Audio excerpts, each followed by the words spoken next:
Hi, everyone. This is Rico Figliolini, host of Peachtree Corners Life. I'm here today with Brian Johnson, our city manager. Hey, Brian. Hey Rico, how are you? Good, good, thanks. It's been a while since we've spoken. Well, since we've done a podcast. God knows we've spoken about a lot of things, but it's a good thing that we Right. were able to gather about this. Before we get into it, let me just say a quick thank you to two of our sponsors, EV Remodeling Inc. and Eli. They are based and live in Peachtree Corners. They do whole house remodeling, kitchen and bath, anything you can think of that is within the four walls of your home or even your backyard deck or living area. Check them out at EV Remodeling Inc. I appreciate their support of our magazines and podcasts. They've been a great help over the years. Continue to support us as well.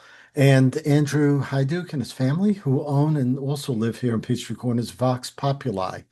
So if you're a company or you're an organization and you need your logo embroidered on an apparel, or you need your marketing brand put on as a wrap to a truck or a car, anywhere that you need that logo or your branding put on, whether it's a trade show thing or an organization with 100 shirts that you need done or anything along those lines, um, give them a visit, voxpopuli.com. They'll even set up a portal store for you all if you're a company that you want your employees to order from, one-offs and stuff. Really easy. They make it as easy as possible for you to be able to work with them. So check them out, voxpopuli.com. And I appreciate their support again for our magazines and what we do and our podcasts and all that. So if you have any comments, leave them in the comments below. This podcast, we're going to be discussing a few quick things. We're going to be talking about deer management, the bridge work that's going to be done on East Jones Bridge Road, the stuff being done currently on 141 Peachtree Parkway, city's new app, some of the code rewrites that's happening since the city's going to, instead of amending to death an existing adopted code from the county, they want to create a whole new code that they can own themselves, which makes a lot of sense. So just want to let you know what's going to be happening in this podcast. So Brian, we talked a bit about some of the stuff ahead of time before we start getting on here. And deer population always seems to be an issue for a while. And I think in February it went from that study stage to an action stage, right? To tell us what's going on now, and limit the limits in short, the limits that a city has, legal limits of what to do, and then what's actually going to be happening to take care of some of this. So, what we did initially is as we noticed ourselves and residents started complaining about more deer car interactions, more deer in the yards, just observations of there's more deer. We went ahead and had a wildlife biologist come out and do a study on, to verify exactly how much more it was than maybe it should be. It came out to where I think it's supposed to be 26 deer per square mile. I could be Mhm. wrong on that. Um, or is it per acre? Yeah, I'm sorry. It was like Mm, 26. The industry standard for like healthy deer population is 26 per acre. really? And the wildlife biologist came back and it was like 119 per acre. Of So parkland or per acre of no, per acre. really? That's the average of the deer count because we went out and and helped him. He put out deer cameras in Uh-huh. different places, did his own field assessment, so a deer count. And we're way above the industry standard. And Wow. there's a little bit of flexibility, but 119 per acre versus 26 per acre as the industry standard, we clearly have a lot more deer. Now, Actually, I think you were right to begin with. It's 190 odd per square mile okay, all right. per square. And Just but then 20, is it still 26 is the industry standard per square mile?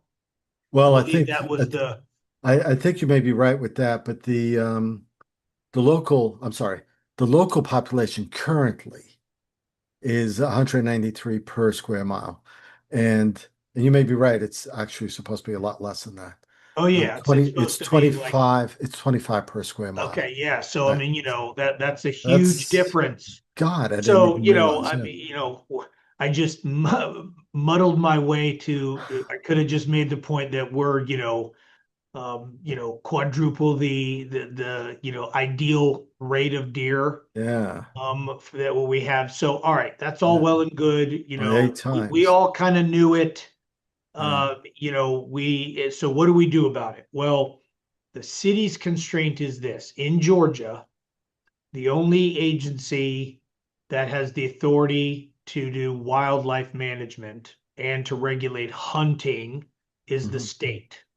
Yes. And so State Department of Natural Resources is the only one. So we as a city don't get to say, all right, we're going to do, this, or we're going to do, organize a hunt, or we're going to cull a deer Right. population. So DNR regulates it. But there is a federal agency, U.S. Wildlife Services, and they have a program. They're the only program that Georgia DNR accepts as the agency that can come in and be the agent Mm, for, wildlife management activities like culling deer. yeah. So what we did is we have worked with through DNR with Wildlife Services, and they have a team that can come out and if certain acreage, in certain locations work out to where it's a good location for them to do those type of activities, we as a city are merely being the matchmaker because Mhm. since we can't regulate hunting, the only way that wildlife services can get on a piece of property is if that property owner says, you're good to do this on my property. And it could be a single owner, it could be an HOA, it could be, other organizations, it could even be a county Parks and Rec department, Mm, the county could. sure. So they went out, we did a map exercise on where there might be locations, and we did play matchmaker with that. And we do have some property owners that happen to own or organizations like HOAs that own large, tracts of land Right.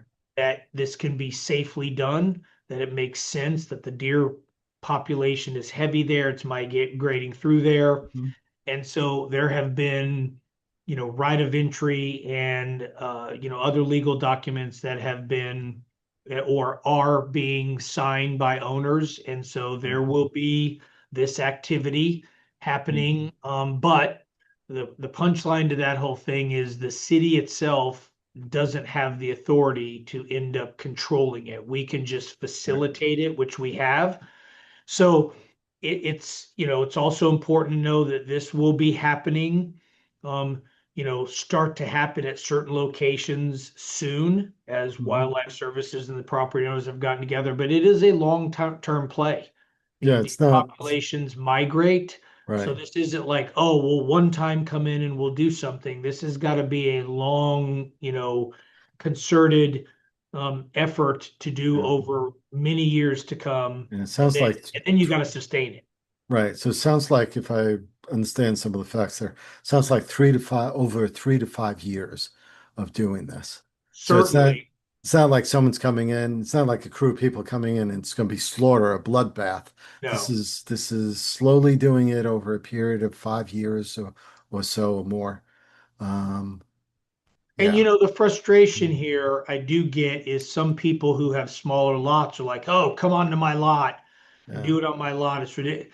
But you do have to consider safety. You do have to Yeah. consider, the value. I mean, this is a team that comes in when the feds, this federal team does come in, so Mm, they don't live here. They can't just take a couple of hours on a, Saturday night and go out and set up in a deer stand. I mean, this is a focused effort. It ends up having the removal of any carcasses. There's a program where it goes to a processing place and the meat is processed. mm, So it's a program, and so it mhm. can't be done on many people's smaller lots. So That makes I sense.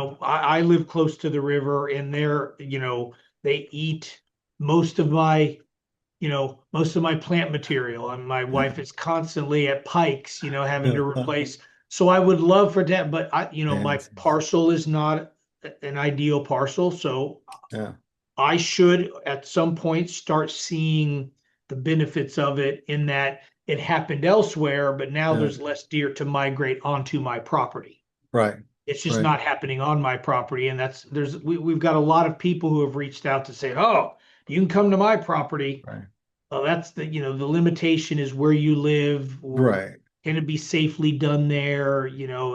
Also, So so I think the city and that team can look at that migration path of those that are complaining about it to see actually how they're migrating across and where the best place is to do it. Because we have deer back here. Yeah, I think sure. once a week, no, once every other day maybe coming through. Yep. And they're migrating through. You can see how they're walking through Yep. from down the creek path down here, through going across, actually going across West Jones Bridge Road into some other areas on that side. Uh, Yeah. yeah, so yeah, And I mean, we're going to continue to stay involved. We've retained the wildlife biologist to come mhm, in and also do updates to the deer count yeah, so that we can know how successful it is, sure. maybe again where we can catch them in large clusters to make it, more, efficient. So Mhm. we're gonna, we've got deer cameras that are going to continue to go out and some field stuff. So we're going to stay involved. It's just as great as it would be for the city to control all of this and we could just kind of say, well, we're going to handle it. Yeah, The state of Georgia does, it has retained the right to decide how this is done, and cities just do not have that authority. It's right. regulated at the state level. So we're using the resource that the state, Hmm. has made at our disposal, and that's a federal, wildlife services, and they're going to come in and we're gonna do we're gonna improve things. It'll take some time. Yeah, and it should. I mean, you don't want to do it over a short period of time. That's just devastate Yeah. population. All right. I guess the next thing I want to talk about is, we mentioned that there's really not a lot to talk about in the city of Peachtree Corners, but data centers has been an issue across the country, right? I think there was on we talked about it early on that there's really only one data center, and their expansion into a second building right next door isn't actually going to cost any more electricity or anything along those Yeah, I lines. mean, so we were lucky in that we do have, recently had a situation where you had a data center, a small one. I mean, Mhm. in an existing building, it's been there for decade plus. But they wanted to expand into a neighboring building and connect the two, Yeah. and kind of operate. But the efficiencies of how things have gone or evolved are such that they're not needing more water or electricity, which are usually that in acreage are usually the two big things that's a drain on a local economy is you Hmm. come in and they just choke down so much electricity and require it or and water to cool the servers. Right. And in this case, we didn't. Now, I don't think the big thing about data centers is going to affect us much because we don't have a lot of undeveloped large tracts of land for some of these massive data centers that are Right. sometimes, million square feet or more under a climate controlled roof. We don't have the undeveloped property to do that. So I don't think we're going to ever really run into those really extreme examples that you've read about elsewhere in the Yeah. state. And so not something we should be concerned about. Um, East Jones Bridge Road, there's the bridge on that side that's going to be replaced. And there was talk about disruption. The road will be closed at some point. And we talked about this before, but I think it's a little bit more fine-tuned at this point on how they're going to do this. So why don't you share with us what at least at this point, what it looks like will happen there? Yep.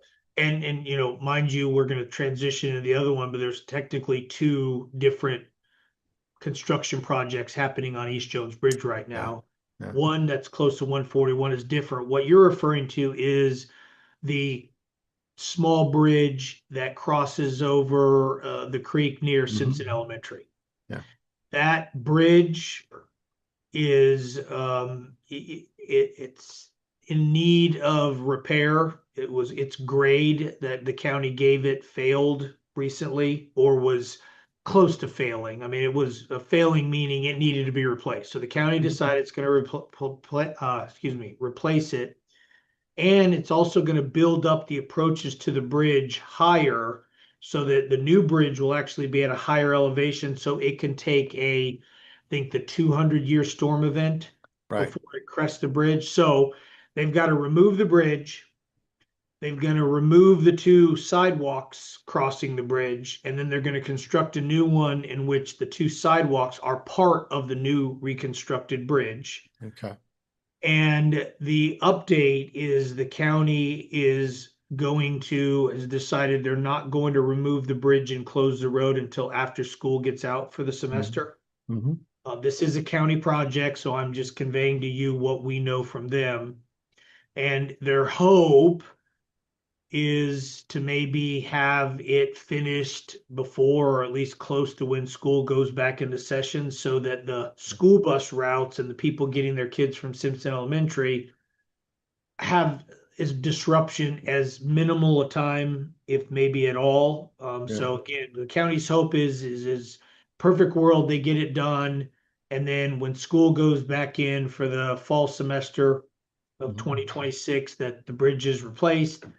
Construction is a squirrely thing with weather and other factors. So if it Yeah. does go longer, at least the disruption will affect the school year as minimal as possible. But that's what's being happened.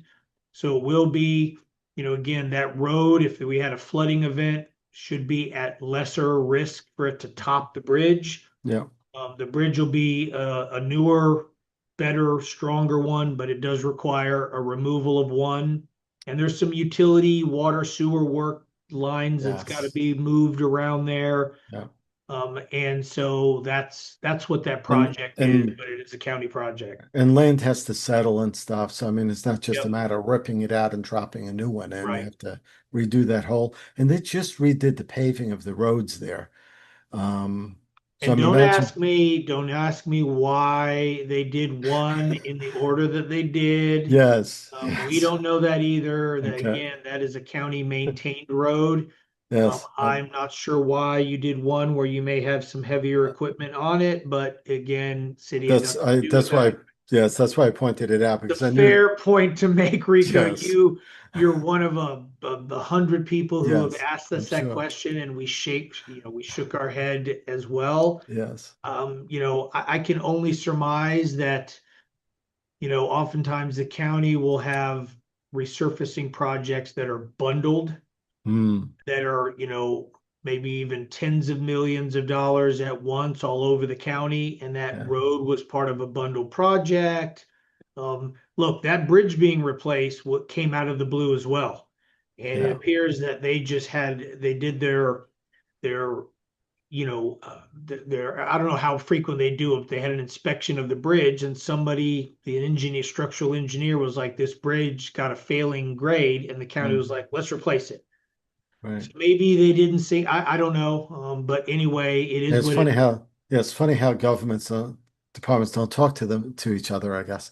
Or like you said, because it's bundled, it has to be done and finished by a certain time, that it can't wait. I mean, things like that happen.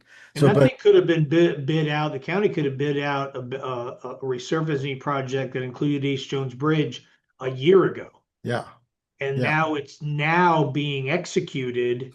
right, But the bridge decision to replace it happened after the bid was, there are lots of different yeah. things.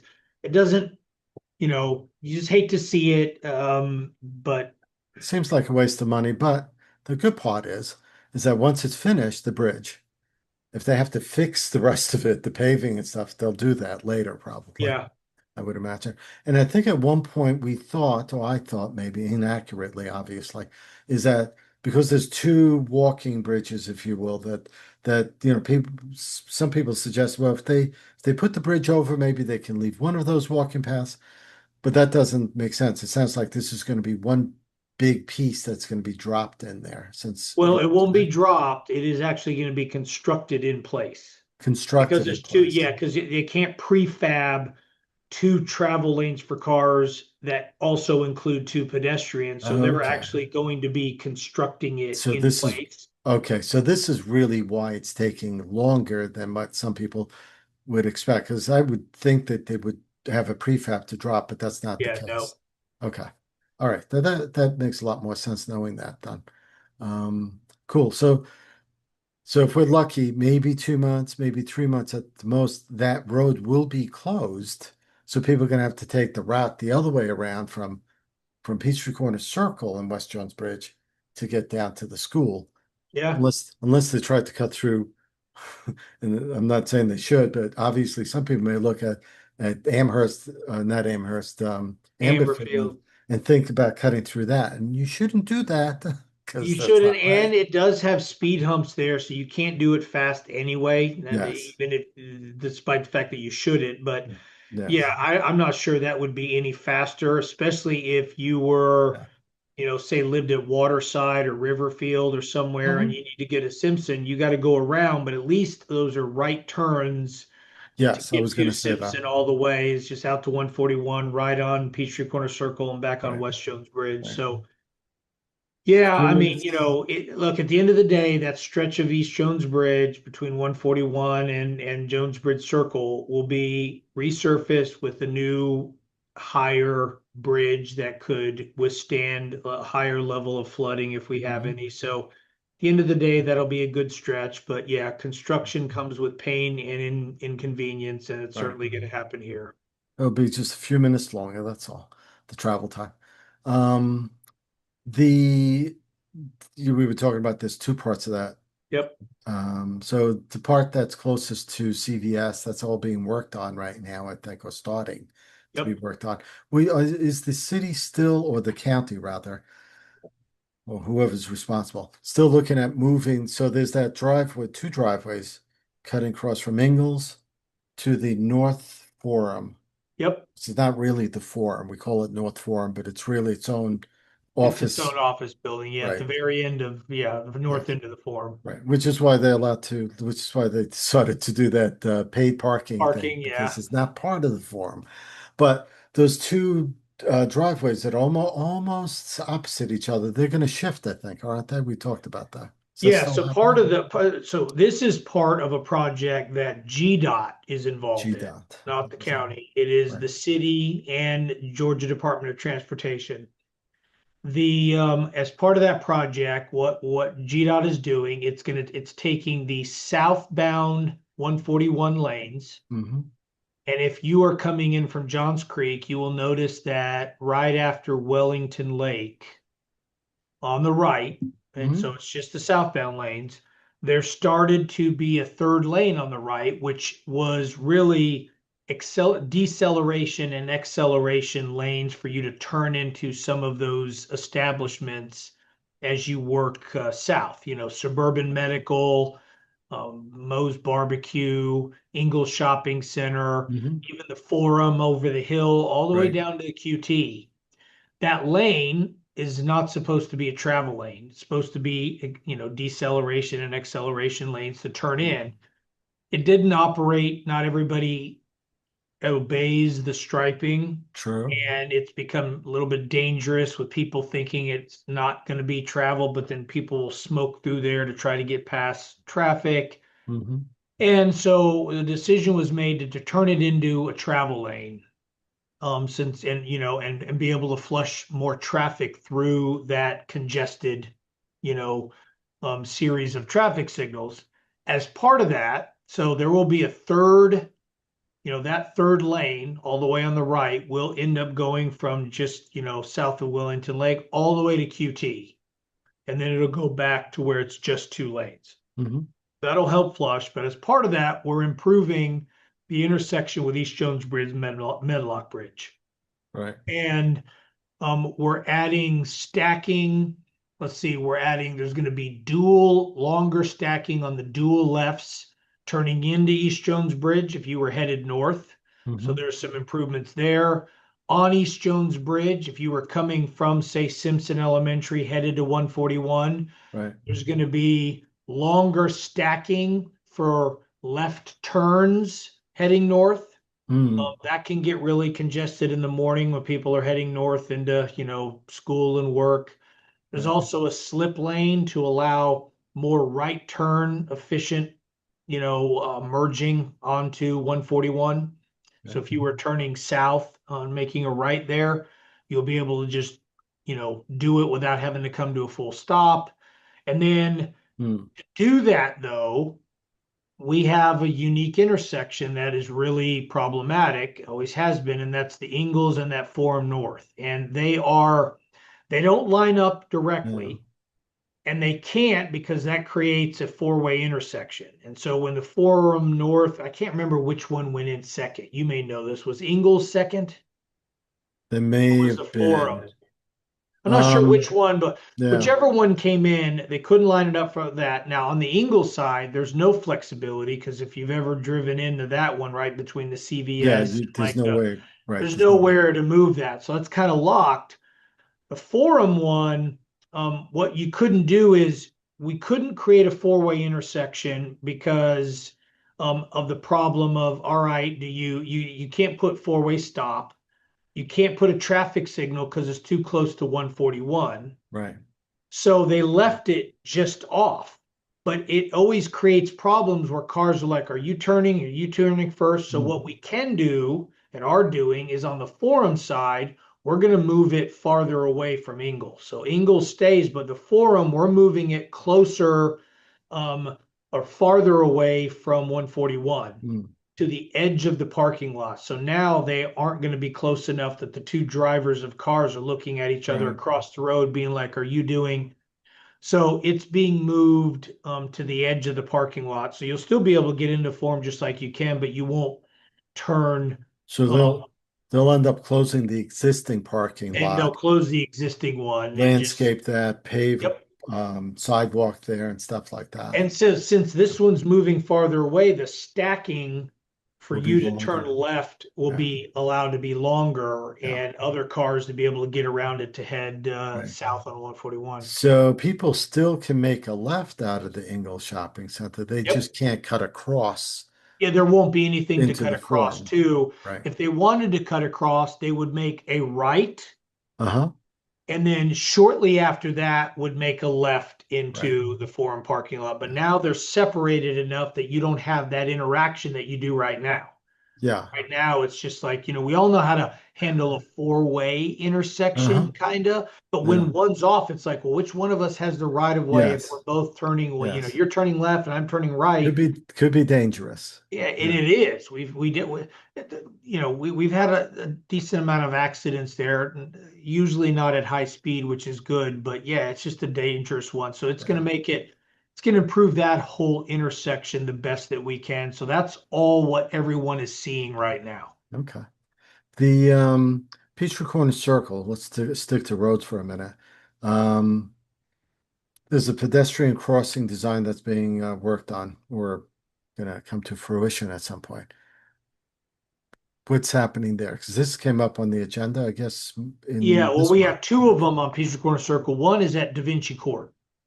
That was it, So right? Da Vinci Court, if you had all the people who work there want to go over to the town center, we don't have a good pedestrian cross right there.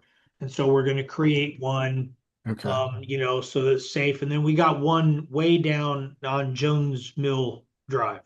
Jones Mill Drive. Okay. Yeah. So Okay. down near there. So that's the two. And then, of course, as you know, late later this year, calendar year, sometime the end of this year, the design will be done on the traffic circle. And so then we'll bid that out. That's the one right at Forum Yeah. South. Right.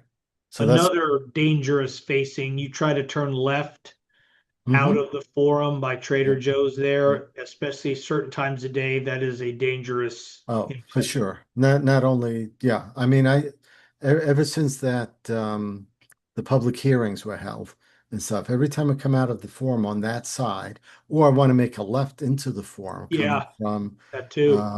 from the Like, other way. yeah, West Jones Yeah, Bridge. Yeah. yeah. There's always a line of cars coming off 141. Funny enough, coming off there and then making a right into the forum, right? At least at about 9 o'clock in the morning or so, it seems to me that there's a bunch of cars always, there's always a line of cars. And it could be, I mean, I don't get scared of much, but it could be scary sometimes when you're approaching, even from the other way with the 141 behind me, and I'm seeing someone on the right side coming out of the form saying, moving up, moving up, moving up, as if they're going to cross and be like me slowing down, say, okay, what is this fool doing? And then I can finally get there and then I can pass through it because I'm thinking, well, are they going to play chicken at this point? And there's a Yeah. car on the left side that's going to want to come into the form that I have to go past. Yeah, it's kind of funny. Seen too many accidents over there, so I'm glad that's going to work out that way.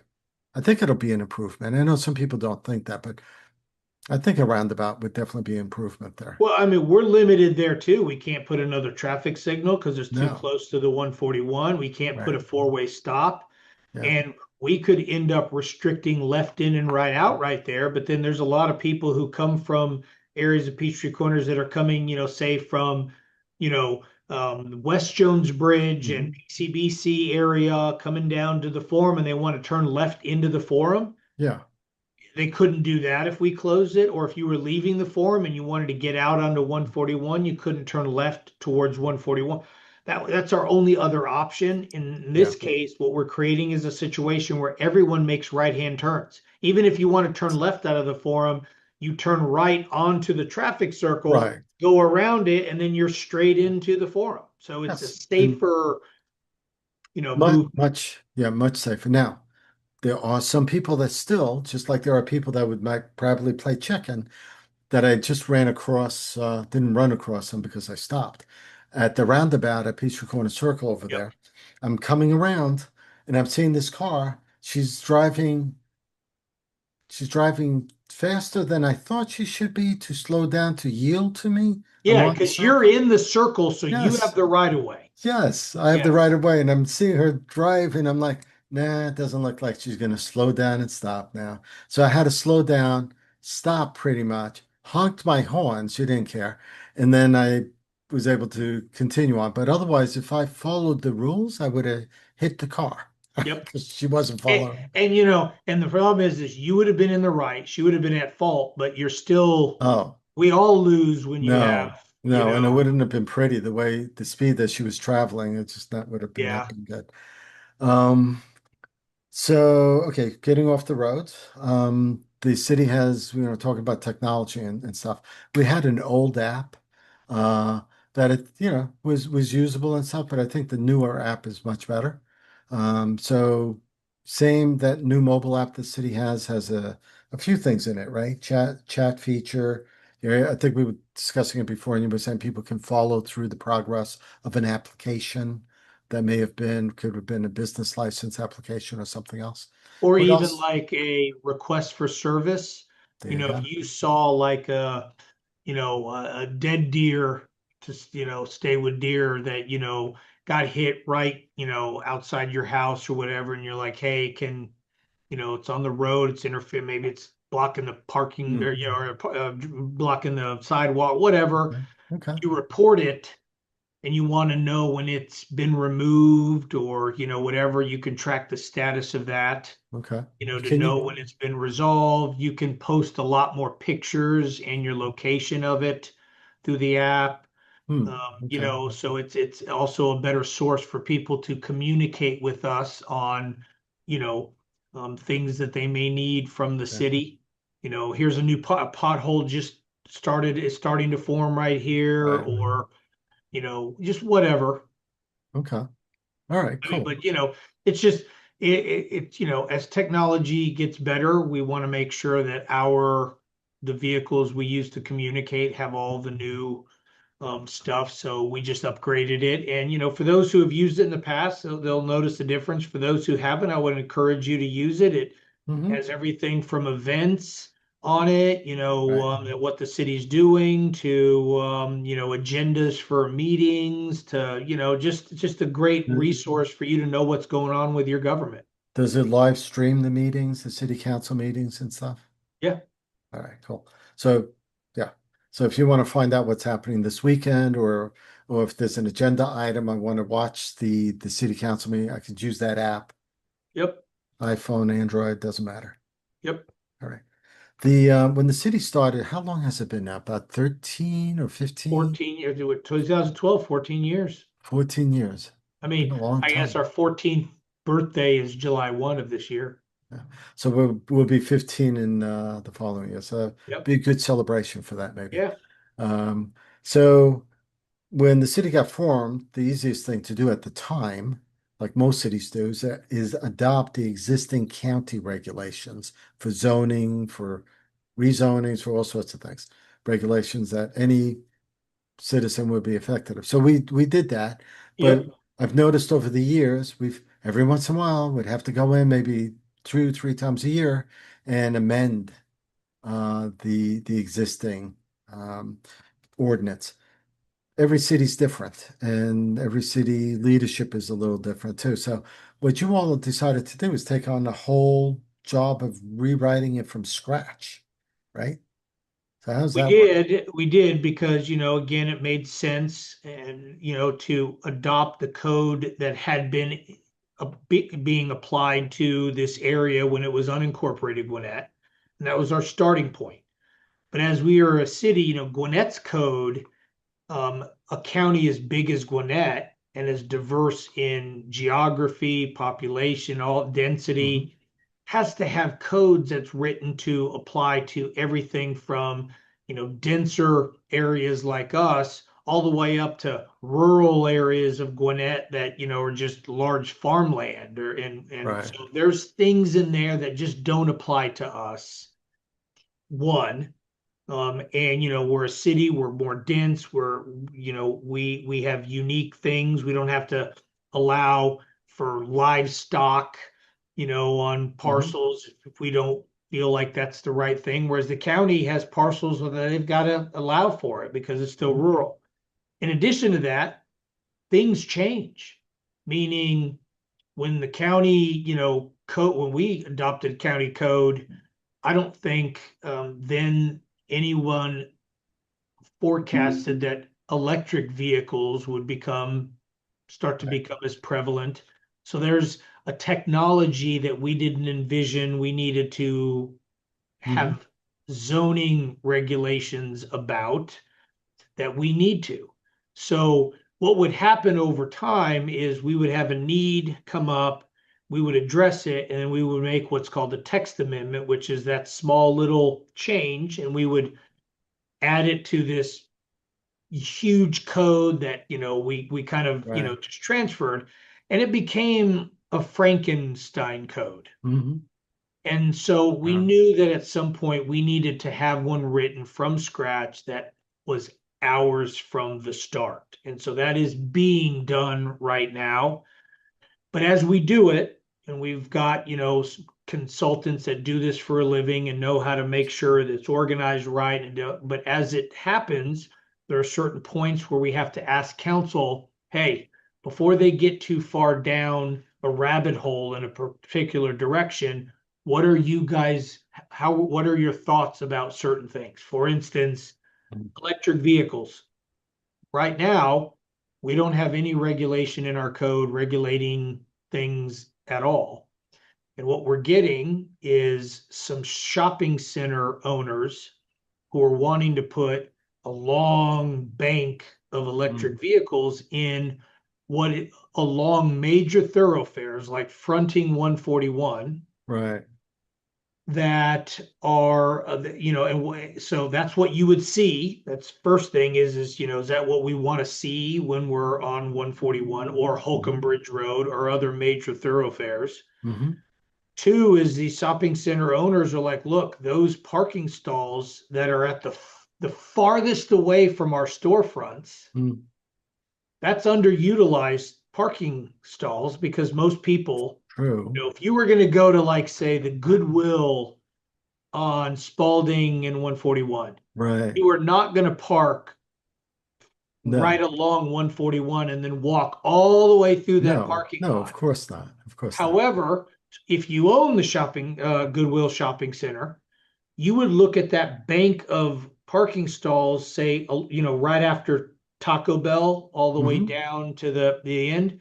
Right. You'd be like, man, I could generate revenue. Why don't I allow somebody to drop 20 True. electric vehicle charging stations there? Yeah. Well, we just needed council to give us some guidance on, regulating it. We don't necessarily want to prevent stuff like that from happening, Hmm. but do we want to regulate whether or not there's a maximum number of them in a row? Do we want to Right. regulate whether they can put solar shade structures Mm. on them? Do we want to regulate time of use? Do we want to regulate lighting? Do we want to, so these Yeah. code is all about, we want things to happen, but we don't want it to be the Wild West. And so that's where council provides staff guidance on, here's our thought towards it. Yeah. We want to allow it to happen within reason, but here's where we should maybe regulate certain areas of it. Yeah. And we take that and we put it into the form of codified language. That's cool.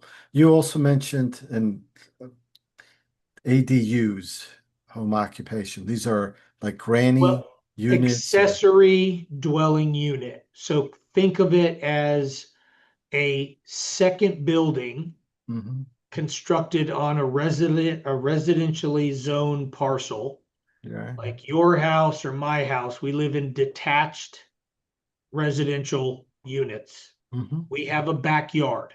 Right. Some people, with housing being how expensive it is, or in some cases there are real world things like, hey, I have my parents Hmm.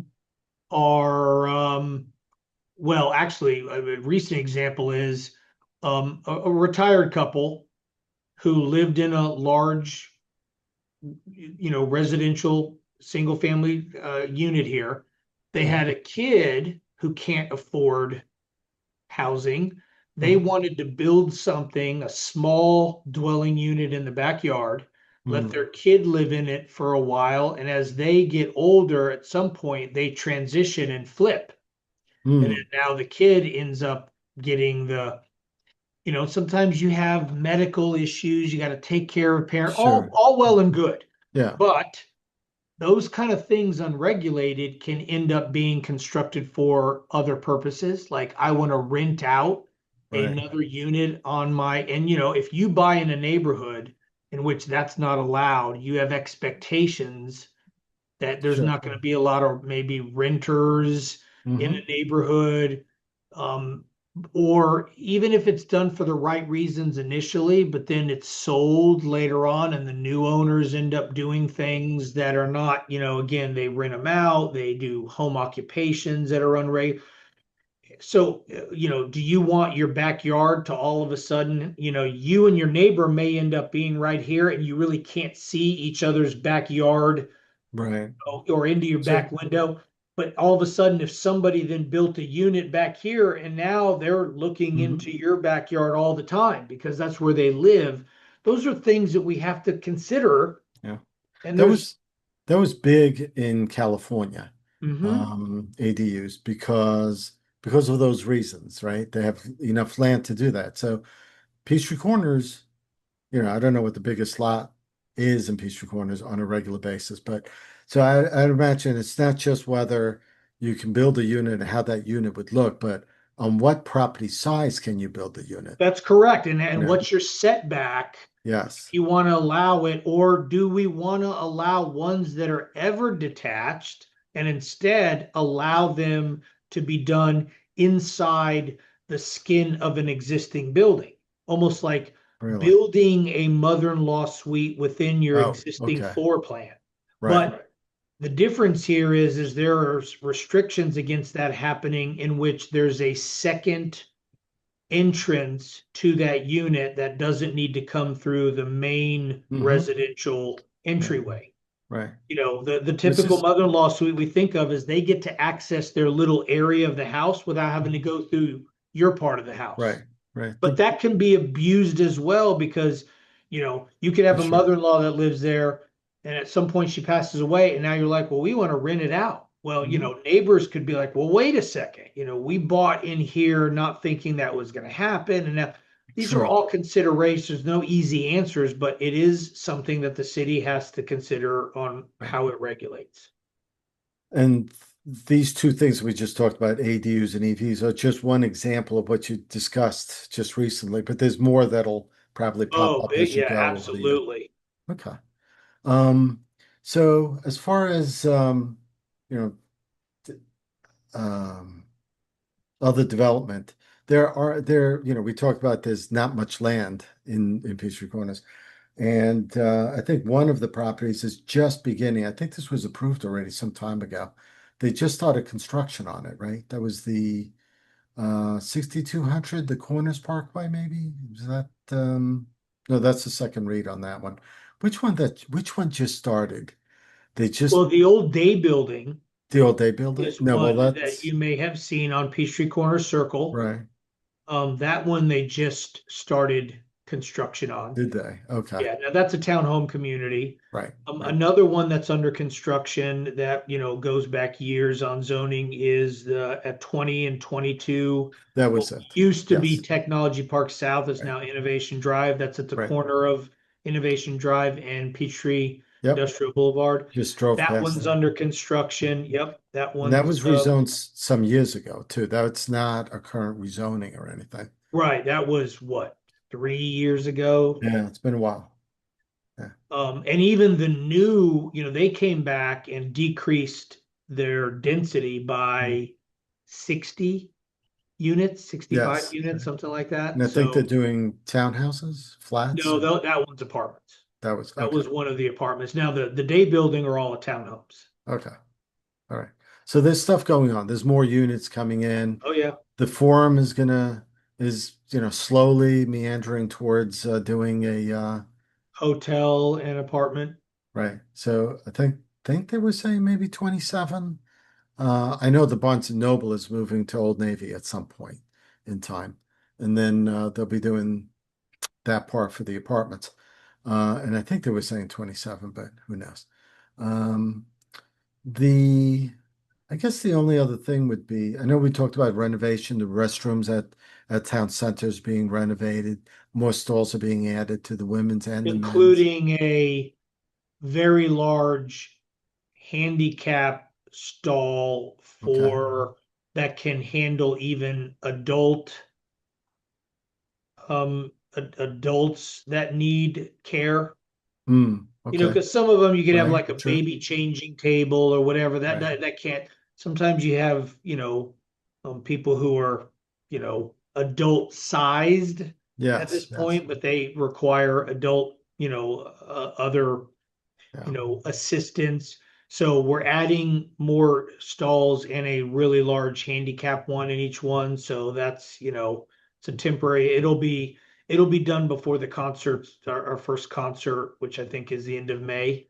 I think so. Yes. So, oh, Um, and speaking of okay. that, one thing is we're gonna give it one more Season.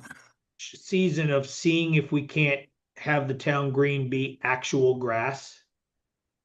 In Mm. fact, it's only been 1 year that it's been in. We just put the new turf in last year. Right. And so, we are getting ready to close the grass area for about a month, maybe, I don't know, somewhere between 2 and 4 weeks Mm-hmm. to allow the existing grass with some treatment to kind of get a little bit thicker and a little bit healthier right before the concert season starts. Because then when it starts, people are just crushing, the grass. Yeah. Yeah. And, Yeah. our hope is if we get it healthy, it can make it through the season and we're good. Because if not, at some point, we're going to have to rip the band-aid off and Yeah. put artificial. And, it has its pros and cons, but Well, I don't know. It's a different feel than real grass. I mean, for sure. Yeah. Yeah. I mean, but it just gets a lot of use. And if we don't give it a breather, yeah. then we're running into problems where certain patches just don't want to come in at the It same just speed. doesn't look good or usable every once. Right. Yes. The farmers market is also moving on to the town green from where they were, I think, in the middle there. Yep. Um, but that's around probably the grassed area, I would And I imagine. actually think that it's going to be opened up fully by then. We're just giving it Okay. a breather. We Right. haven't done anything. It's just that we've given it some treatment. Hmm. It's growing season. It's starting to become growing season. So this is the good time to let it get that springtime Right. growth. And so we're just because if we don't throughout the course of the day, I mean, if you're ever out there, there's just a lot of kids, Oh my God. Yeah. Yeah, and it for just sure. never gets a breather. And it gets used, which is a good thing. I mean, It it's a good thing it is. gets used. So, It is. um, and also that farmers market will be out there. So anyone, by the way, that's looking maybe that they want to participate or create a booth or something at that farmers market, applications I think are still currently open, and the farmers market will be there running from May 16th through the end of July. So just check the city's website and you can find that out too. Um, I guess real quick, maybe we're sort of at the tail end of what we're doing here of this podcast. The Curiosity Lab, a lot of good things happening there. There's a new director. Um, is there, from the city's standpoint, because the city's an active participant in this, what's the next chapter over there? Or will we be waiting to see what more comes out? I mean, what's the deal? I know there's a new building that's going to be opened, or is it opened already? No, it's No, not no, open no, yet. not No. quite yet. Okay. We're going to probably be the renovation's going to be done here about 3, 4 weeks. Okay. Great. There will be a grand opening event over there. As far as big things, I don't necessarily say there isn't. It continues to drive activity to the city. Yeah. It's singularly our greatest magnet for people, for companies to come to Peachtree Corners sometimes again for one day, Hmm. 1 week, or longer. And we certainly, it's played its role in even getting Intuitive Surgical here. Sure. And And other companies. so it continues to do that. So to avoid getting into possibilities and who's been, um, over here doing testing or deployment, Yeah. that second building will be a good one to show off some new tenants over there. Hmm. I don't want to tip the surprise of who will be in the new building, but Yeah. that'll be cool. And then Curiosity Corner, which is at the corner of Scientific and Technology Park, Yes. that's kind of a That. park, both to be a gathering space for people who work in Tech Park Atlanta, Hmm. as well as a place to test certain transportation, mobility, drone things. Also, food trucks to come in Right. during lunch hours on some days so that employees here can go out and, experience a nice shaded area, public 5G Wi-Fi availability. And Almost like a park area, yeah, it really. is. I mean, Yeah. it is. So that's going to be open here in about a month as well. Okay. So that's, Yeah. right here. But yeah, I mean, we've got A lot of stuff a lot of going little on. things. Yeah. Yeah. So exciting stuff. And the cities also, the Lewis and um, Sarah are Yeah. working on a lot of events that are going to be happening throughout the city. There's lots of stuff going on. More concerts, I think, than last year. Yep. More Some more just smaller events as pop-up well. events. Yeah. We've got some cool things planned for, everything from watching the World Cup on the big screen Yep. to, so yeah, there's definitely more events that are being planned out at the town center. So that's kind of exciting Yeah. too. And if any of you have a business that want to become a sponsor of any of these events, certainly reach out to the city or myself, since I'm helping out there as well. You can take it to sponsor at peachtreecornersga.gov to get more information about being a sponsor of a concert or of any of the events that will be happening over this coming year. Brian, it's always great to be able to talk and get, update information and ask you questions about what's going on. Um, Anytime, and thanks for again providing a communication vehicle for people to learn what is going on. It's awful hard to get to everyone, and some people yeah. like to listen to podcasts because it's a Hmm. good way to, if you're walking your dog, put Yeah. your, AirPods in and Yeah. fire the podcast up, and you can learn a lot more than maybe you'd have time to learn if you didn't do it. So Yeah. I appreciate the opportunity. Sure. I mean, these podcasts with you are probably the most listened to podcasts that we do on Peachtree Corners Live. So it's great. I get good feedback, and people always giving me new topics to discuss. So, and we hit quite a bit over here. So I'm glad we were able to do that. So everyone, thank you again. Again, thank you to Vox Populi and EV Remodeling Inc. for being sponsors of ours. If you're a company looking to be a corporate sponsor of what we're doing, contact me and we can talk about that as well. We have a new magazine out that I don't have a copy with me, but The Creek that covers Johns Creek as well. We're working on our second issue. We just put Southwest Gwinnett magazine to bed to the printer, and we're going to be working on Peachtree Corners magazine shortly as well. Um, so check out the websites and all that stuff. Follow us on social media. It's easy enough to find the social links and stuff. Thanks again, everyone. Brian, thank you. Appreciate your help. And